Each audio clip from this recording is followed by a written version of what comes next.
Congressman Bill Huizenga from West Michigan, the Republican, on the other end of our AT&T line at this moment. Thank you for being available, sir. Hey, my pleasure. Good to be with you, MPS. Well, I find it interesting that the Democrats who don't want to say, you got it, Mr. President, this is a good deal, are saying, well, we're going to have to look at this. Isn't that telling in itself? Well, yeah, it is. It is. They are clearly in a much tougher spot in that they have been trying to support this president, hoping and praying that he will come back with a deal that they can support. The general consensus and wisdom is that this is not a good deal up here on Capitol Hill. Some of us are just more vocal about it than others because we're not bound by wearing the same colored jersey as the president. And whether you've heard Benjamin Netanyahu. Last night I had dinner with a guy named Walid Faris, Dr. Walid Faris, who is a leading expert in the Middle East. The Wall Street Journal. I mean, on and on. Even the Washington Post is saying, "Hey, we're not sure what could have been better, but we've got some real issues here." The unprecedented nature of where this is going to bring the Middle East, I think, has a lot of people very, very concerned, and rightfully so. Not just Israel, it's the Saudis, it's so many others in that whole region that are concerned. Yeah, when would you ever expect to see Saudi Arabia and Israel on the same team?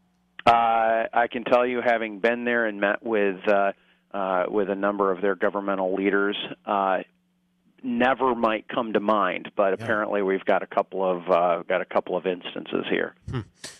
It's very complicated, of course, but can you sort of summarize from your perspective what this deal does and what it doesn't do? Well, good question as well. It's 160 pages or so, right around that, and it's really going to allow them, in a nutshell, to not totally hit the pause button, but reduce some of the capacity, yet allow them to maintain the capacity and expand their ability to explore what their options are when it comes to nuclear power. A lot of the disturbing elements, though, come outside of that. Lifting of the arms embargo, the traditional arms embargo, removing a number of the sanctions, allowing them to get ballistic missiles in like 8 years. It's like, okay, there's only one reason why Iran would need ballistic missiles, and that does not add to the security of the Middle East or, frankly, to us or to those in Europe. Those are the kind of very disturbing elements that are in here. What does the United States get out of this?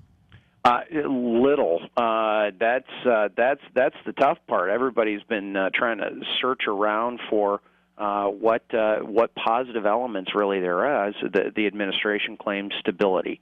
The administration claims predictability.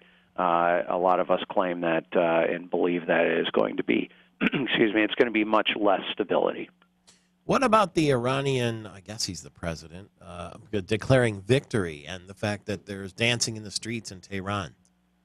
Well, very telling, and that's because the sanctions had been working. The economic pressure that had been applied to Iran over the last number of years has been great. It's been very tough, and a lot of us have been continuing to call for that.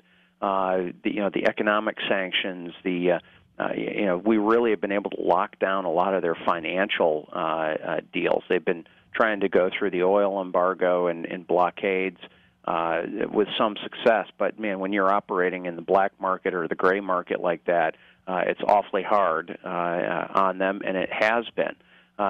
So I believe that it has been moving Iran in a different direction, and this now allows them to go do a U-turn.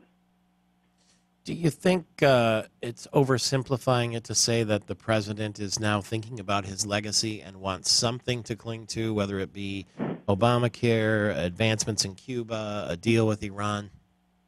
Well, clearly he is.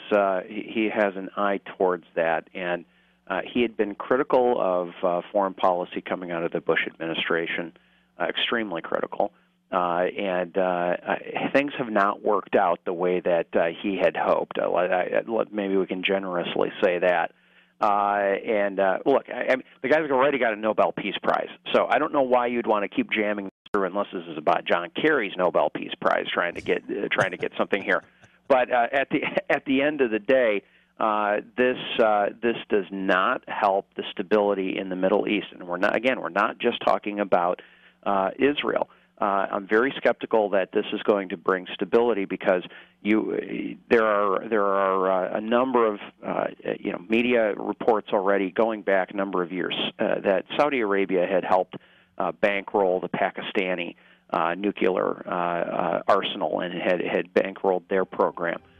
They're now asking for that help back, and there's a number of others in that region that have the money and are nervous enough that they are going to pursue that again as themselves.